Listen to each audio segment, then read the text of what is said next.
وبركاته. الحمد لله رب العالمين وبه نستعين على أمور الدنيا والدين. أشهد أن لا إله إلا الله وحده لا شريك له وأشهد أن محمدا عبده ورسوله الكريم. اللهم صل وسلم على نبينا المصطفى محمد وعلى آله وأصحابه أجمعين. أما بعد، رب اشرح لي صدري ويسر لي أمري واحلل عقدة من لساني يفقهوا قولي. Segala puji bagi Allah, kemudian salawat dan salam kepada Rasulullah, kepada keluarga dan seluruh sahabat-sahabatnya yang Allah muliakan, insyaAllah baiklah dalam menyempatkan waktu berhadir kepada Allah. Mudah-mudahan Allah SWT mengumpulkan kita kembali di dalam surga. Bagaimana Allah, kita masih membahas seputar dosa-dosa yang dikumpulkan oleh Imam Ibnu Hajar Al-Haytami di dalam kitabnya Az-Zawajir. Dan pada subuh hari ini, salah satu dosa besar yang beliau sebutkan yaitu at-tazayyun lil makhluqin bima yuhram at-tazayyun bihi, menghiasi diri dengan sesuatu untuk mendapatkan pujian atau sanjungan dari orang lain, dan juga termasuklah menghiasi diri dengan sesuatu yang diharamkan oleh Allah SWT. Bagaimana Allah SWT dalam memakai perhiasan untuk tubuh, di dalamnya termasuklah memperindah diri dengan pakaian, dengan gerakan. Sebenarnya ini termasuk salah satu bahagian daripada suruhan Allah SWT. Allah SWT menyebutkan, ya bani Adam khuzu zinatakum 'inda kulli masjid. Wahai anak Adam, pakailah pakaianmu yang terbaik di saat engkau mengunjungi masjid, atau bermaksud di saat engkau ingin melakukan salat, pakailah pakaianmu yang terbaik, kata Allah. Ini membuktikan bahawa Allah suka kepada orang yang memang berhias diri demi Allah. Maka dalam fikih itu disebutkan pakaian terbaik untuk laki-laki adalah pakaian yang berwarna putih, dan itu menjadi pakaian yang paling disukai Nabi SAW, apalagi di saat hari-hari tertentu yang dimuliakan oleh Allah SWT. Tetapi pada saat kita mulai menampilkan sesuatu pada tubuh kita, baik berupa pakaian ataupun gerakan ataupun apapun yang kita lakukan, bukan lagi karena mengharap kepada Allah, tapi karena ingin dipuji oleh orang-orang sekitar kita, di situ berbaliklah keadaan. Orang-orang bisa mendapatkan dosa hanya karena niatnya saja. Begitu niat terselewengkan dari keikhlasan karena Allah, maka dari pahala berubah menjadi dosa. Jadi perbedaannya, yang pertama kita mengharapkan pujian dari Allah dengan pakaian-pakaian terbaik kita, tapi kemudian ada yang berbalik mengharapkan pujian dari manusia. Dia bisa melakukan hal-hal yang bentuknya agama, tapi hanya karena niat, maka dia tidak mendapatkan apapun kecuali dosa dia. Tidak semuanya pekerjaan yang unsurnya berbau agama kemudian berubah menjadi pahala, selama niatnya bukan karena Allah. Kita bersedekah, membangun masjid kita bersama-sama. Semua orang bersedekah. Apakah semua orang bersedekah dengan niat yang sama? Belum tentu. Bisa jadi ada yang memberi wakaf ke masjid karena ingin dipuji ingin dihargai, maka di saat itu cukup dengan niatnya, maka berubahkan dari pahala berubah menjadi dosa. Begitu juga kita berpakaian, mencari jubah yang terindah, yang paling bersih, yang wangi, berwarna putih, itu adalah keindahan yang paling disukai. Tapi di saat kita ingin mengharapkan pujian dari orang yang kita lewati, kita berharap mereka mengatakan, Masya Allah, indah sekali engkau berada di dalam jubah ini, Masya Allah, dan itu memang menjadi gerakan niat kita, maka tidak ada apa-apa. Oleh karena itu, atas dasar ini, salah satu yang menyebabkan dosa adalah mengharapkan pujian. Jadi penyakitnya sebenarnya penyakit hati, berhias, tapi penyakit yang penyakit hati. Jemaah kata Allah Subhanahu wa Ta'ala, kalau kita membuka kitab Al-Azkar punya Imam Nawawi, yaitu kumpulan zikir-zikir yang dikumpulkan berdasarkan dalil-dalil dari Nabi SAW, salah satu yang dibahas adalah masalah pujian. Imam Nawawi mencoba meringkas bahawa pujian itu terbagi dua model. Yang pertama, memuji diri sendiri. Yang kedua, memuji orang lain. Dalam urusan memuji diri sendiri, Imam Nawawi membagi kembali menjadi dua perkara. Ada pujian terhadap diri sendiri yang sifatnya tidak disukai, yaitu mazmum. Dan yang kedua, pujian terhadap diri sendiri ada yang sifatnya mahbub, disukai. Kapan pujian terhadap diri sendiri menjadi mazmum, menjadi sesuatu yang tercela? Di saat kita mulai menyombongkan diri dengan berbagai gaya. Memuji diri sendiri bisa dilakukan dengan lisan, atau sengaja bergaya agar orang memuji kita. Allah Subhanahu wa Ta'ala melarang kita untuk memuji, menghargai diri sendiri. Kata Allah Subhanahu wa Ta'ala, "Fala tuzakku anfusakum." Janganlah engkau sering-sering memuji dirimu, menyucikan dirimu. Dalam surah An-Nahl. Dalam surah An-Nisa disebutkan, "Alam tara ila alladziina yuzakkuna anfusahum balillahu yuzakki man yasha' wa la yuzlamuna fatila." Tidakkah engkau melihat, yaitu orang-orang yang tercela, yang memuji diri mereka sendiri, sedangkan yang paling berhak memuji adalah Allah. Itu pun man yasha', hanya kepada siapa yang diinginkan Allah Subhanahu wa Ta'ala. Jadi memuji diri sendiri ini bermasalah dalam penyakit hati. Kadang-kadang orang tidak tahu, tidak terasa, dia terjebak ke dalam memuji dirinya sendiri. Gaya bahasa yang dilontarkan di saat dia ingin mengatakan kepada orang lain, "Saya adalah orang yang pertama sekali." Di saat dia mengatakan orang yang pertama sekali melakukan kebaikan, misalnya dia sebutkan kebaikannya apa, hatinya tidak bisa dipendam untuk memendam kalimat itu, dan ada terbersit ingin mengagungkan diri sendiri.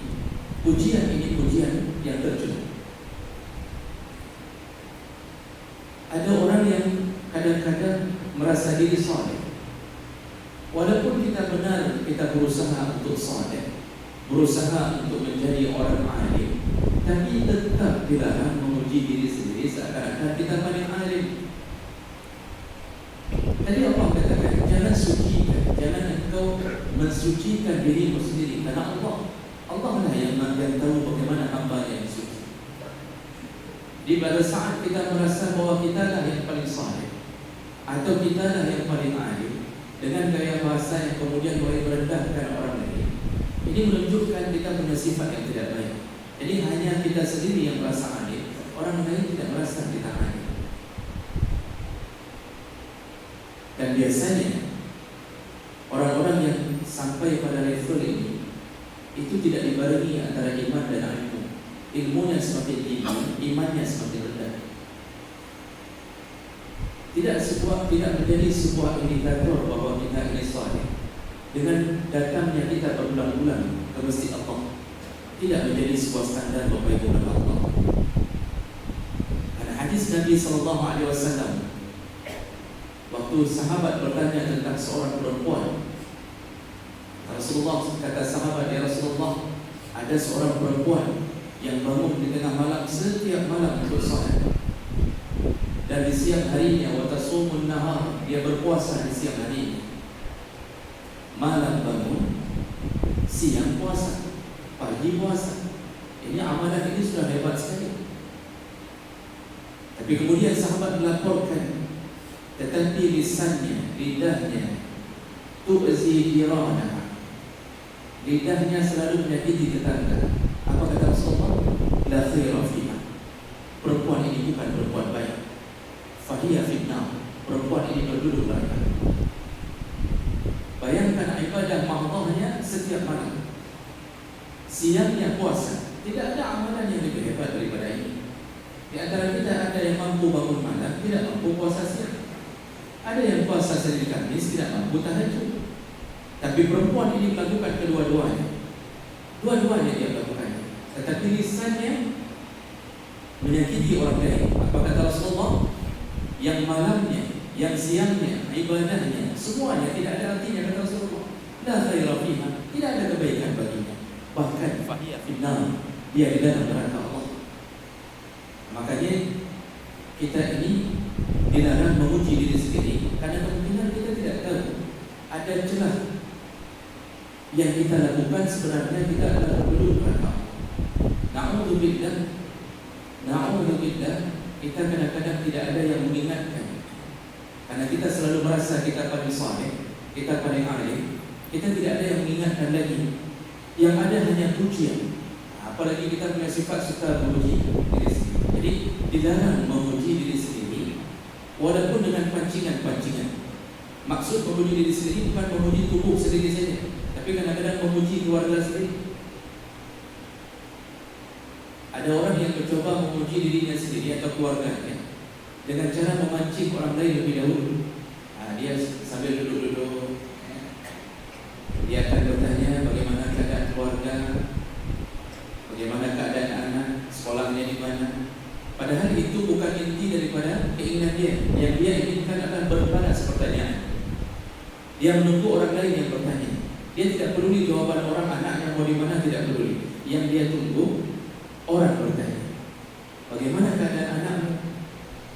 Mulailah dia mengatakan, memang anak saya ini mewarisi sifat saya. Alhamdulillah, orang yang pintar sekali. Saya dulu memang begitulah levelnya.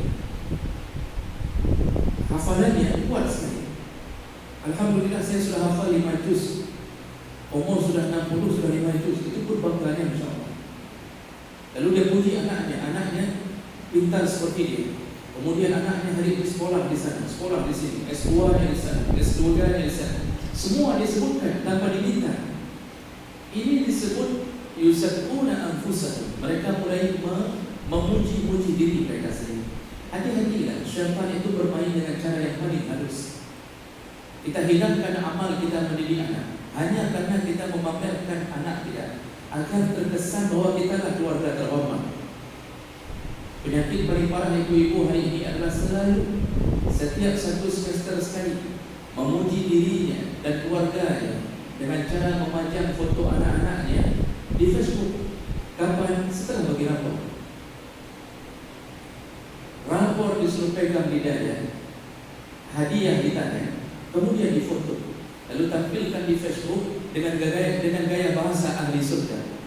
Dia mengatakan, Masya Allah, Alhamdulillah, semoga engkau jadi anak yang saleh ya anak, dan semoga engkau bisa membawa ayahmu ke dalam surga, dan Alhamdulillah engkau bisa mempertahankan prestasimu. Dia umumkan di seluruh khalayak ramai bahwa anaknya telah hafal sekian juz, anaknya dapat ranking sekian. Subhanallah, apa yang dia tunggu? Dia tunggu orang memujinya melalui komen-komen. Dia tunggu orang, cukup bagi dia orang menampilkan tanda jempol saja, itu sudah luar biasa bagi dia.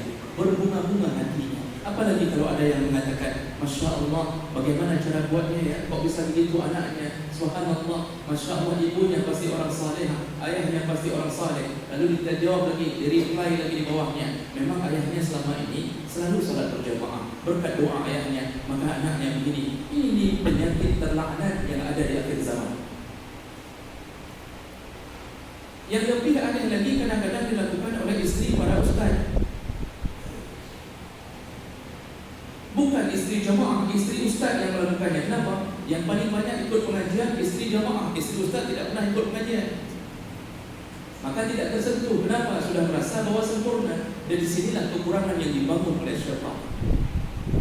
Maka hati-hati berhias diri. Maksud berhias di sini bukan pakaian. Apapun kita lakukan agar mendapatkan pujian orang. Makanya Imam Nawawi mengkategorikan memuji ada dua model, puji diri sendiri, puji orang. Puji diri sendiri pun dua model. Yang dicela adalah sifat yang mazmum, suka menaik-naikkan, membangga-banggakan keluarga. Saya turunan ini, saya turunan itu. Kalau tidak ada saya, Aceh ini tidak akan merdeka. Kalau begini, macam model kalimat-kalimat tersebut. Jangan berkata Allah. Ini mazmum, tercela. Tapi ada yang memuji sifatnya mahbub, memuji diri sendiri di saat dibutuhkan. Ada. Dan ini Allah Subhanahu wa taala telah mengabarkan bagaimana Yusuf alaihi salam di saat dibebaskan dari penjara oleh raja. Kemudian raja mencari menteri untuk keuangan, mencari bendahara kerajaan. Langsung Yusuf mendaftarkan diri.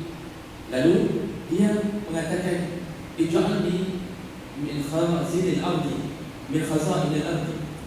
Jadikan aku bendahara. Inni hafizun alim.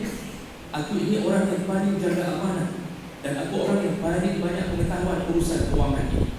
Nabi Yusuf memuji dirinya sendiri, dan di saat itu Allah tidak mencela perkataan Yusuf. Allah bahkan memunculkan perkataan Yusuf. Kenapa? Niat Yusuf memuji dirinya sendiri di saat itu. Kalau bukan dia yang pegang keuangan, maka insya-Allah korupsi akan terus merajalela di saat itu. Maka Yusuf menawarkan diri untuk mengawal agar negara Mesir di saat itu bisa menjadi negara yang baik. Dan itu dia yakin dirinya. Dia yakin dirinya orang paling takut kepada Allah. Makanya waktu kampanye itu, kalau ingin mendaftarkan diri menjadi seorang pejabat, di saat kita yakin bahawa Gus Mawai ini akan bisa berubah kalau kita yang jadi wali kota, dengan syarat yakin, dan kita lihat kerusakan bahawa telah berganti-ganti, kerusakan tetap terjadi, dan kita berniat tulus ikhlas karena Allah untuk membuat Gus Mawai negara menjadi kota bersyariat. Kita akan hancurkan kezaliman di waduk, kita tenggelamkan waduk satu persatu para ahli maksiat, dan kita yakin bisa melakukan itu. Di saat itu dibolehkan berkampanye dan mengatakan, saya lah yang insya Allah akan menjalankan agama Allah. Dibolehkan. Kalau yakin seperti Nabi Yusuf, jawab kata Allah, dibolehkan oleh Allah memuji diri sendiri dengan tujuan maslahat kepada orang lain. Nabi Muhammad sallallahu alaihi wasallam, suatu ada seorang sahabat meragu-ragukan Nabi ketika pembagian ghanimah. Jadi ada sahabat yang mengeluh, merasa bahwa Nabi tidak adil membagi ghanimah, karena Nabi membagi ghanimah sesuai dengan jihad dari seseorang. Antara muhajirin dan ansar disesuaikan dengan pengorbanan mereka. Lalu ada yang mengeluh, setiap ketika sampai pada Nabi berita ini, Nabi lalu mengumumkan kepada sahabat, tidakkah kalian tahu, tidak ada orang yang lebih al-amin, tidak ada orang yang lebih jujur di langit dan di bumi. Maksud Rasulullah penduduk di langit dan di bumi, tidak ada yang lebih jujur daripada aku Muhammad sallallahu alaihi wasallam. Dan itu dibenarkan oleh Nabi. Padahal Nabi orang yang paling tidak suka, tapi di saat dia ingin mengkanter sebuah tuduhan terhadap dirinya tidak adil, dia mengatakan bahawa akulah manusia yang paling adil. Jangan berkata Allah Subhanahu wa taala. Ini pujian terhadap diri sendiri yang disukai di saat kita ingin memberi pendidikan, di saat kita ingin memberi pelajaran, mendamaikan orang agar orang bisa yakin terhadap diri kita bahawa kita lah orang yang tepat untuk bisa menyelesaikan perkara mereka, dibolehkan di saat itu. Seorang dosen boleh memuji dirinya sendiri di depan mahasiswa agar menjadi pelajaran bagi mahasiswa. Dosen boleh mengatakan, saya waktu kuliah tidak pernah bermaksiat seperti kalian. Ini memuji diri, tapi tujuannya agar mahasiswa meniru gaya hidupnya. Saya selama kuliah tidak pernah meninggalkan salat. Saya orang paling banyak puasa. Tapi tujuannya agar mahasiswa tahu keadaan mereka sekarang, dibolehkan. Tapi kalau itu sebuah kebohongan, maka tidak dibolehkan. Maka jemaah mata Allah, memuji diri sendiri pun ada yang dibolehkan, ada yang tidak. Sekarang yang paling banyak masalah adalah di saat kita mengharapkan pujian orang. Dan terakhir yang perlu kita ungkapkan, selain kita mengharapkan pujian orang, orang yang suka memuji orang lain pun perlu berhati-hati. Jangan suka-suka memuji orang, karena kemungkinan besar pujian kita terhadap orang efeknya lebih besar negatifnya daripada positifnya. Yang pertama, kadang-kadang kita memuji orang terlalu berlebihan, sehingga menyebabkan orang itu lupa siapa dirinya. Kita puji orang, engkau lah. Kalau engkau tidak ada, maka mana yang buat keadaan. Kalau engkau tidak ada, tak jalan ini. Kerja ini tak jalan. Engkau lah, engkau lah. Ini berlebihan memuji, menyebabkan orang itu tidak tahu siapa dirinya. Maka dosa itu bukan hanya dia dapatkan oleh orang yang dipuji, tapi yang memuji pun berdosa. Karena pujian itu jembatan syaitan untuk menghancurkan hati. Ali bin Abi Thalib pernah mengatakan dalam asar, lemparkan debu. Kalau ada orang yang memuji di depanmu, lemparkan debu ke wajahnya. Artinya lemparkan pasir ke wajahnya. Maksud Ali, begitu buruknya orang yang memuji kita, disuruh lempar pasir. Ini setelah ini siapa yang memuji Bapak, siapkan pasir. Siapkan pasir. Kenapa? Kita orangnya sebenarnya kita tidak suka memuji diri sendiri pun tidak suka. Tapi di saat dipuji orang, kadang-kadang kita lepas kontrol. Memang kita tidak pernah mungkin apa yang kita berikan ke masjid, tapi orang lain yang memuji kita, di saat itu tipis sekali antara ikhlas dengan ingin dipuji, tipis sekali. Sedikit terbersih perkataan engkau telah benar. Padahal kita tidak ada rencana puji diri sendiri, tapi di saat kita membenarkan perkataan orang yang memuji kita, disitulah kita jatuh di dalam pujian. Makanya para ulama dulu itu kalau dipuji orang, mereka istighfar. Mereka istighfar agar tidak terjatuh ke dalam pujian itu. Ada kalanya orang memuji kita, itu bahasanya saja yang nampaknya mencintai, padahal dia sebenarnya tidak mencintai kita. Ini golongan ini termasuk golongan hipokrit, munafik.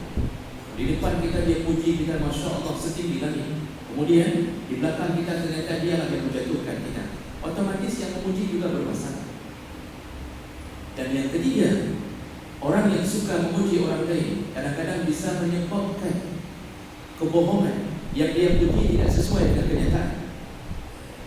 Dia puji begini, padahal kenyataannya tidak begitu. Dan ini juga bisa menyebabkan dosa kepada orang yang suka memuji. Di jemaah mata Allah Subhanahu Wa Taala. Dan yang paling bahaya di saat kita berhenti dalam pujian orang, lalu kita merasa diri kita telah cukup beramal, lalu kita tidak lagi beramal karena kita puas dengan pujian orang lain. Makanya hendaklah hidup ini, kalaupun kita punya sesuatu yang baik, berhiaslah dengan keadaan menahan-nahan hati agar tidak mendapatkan cobaan dari pujian orang. Silahkan pakai pakaian terbaik, silahkan bergaya dengan kenderaan yang terbaik, tapi jangan sampai jatuh ke dalam pujian yang bahagian menjadi bahagian kita insya-Allah. Mudah-mudahan ini bisa sedikit membuat kita merenung kembali tentang langkah-langkah yang akan kita lakukan agar kita tidak terjebak di dalam dosa yang diberikan oleh Allah Subhanahu Wa Taala. Semoga yang berhadir Allah telah catatkan pahala untuknya, dan semoga Allah kumpulkan kita kembali di dalam surga-Nya. Amin ya rabbal alamin. Subhanallahumma wa bihamdihi, asyhadu an la ilaha illa anta, astaghfiruka wa atubu ilaik. Wassalamu alaikum warahmatullahi wabarakatuh.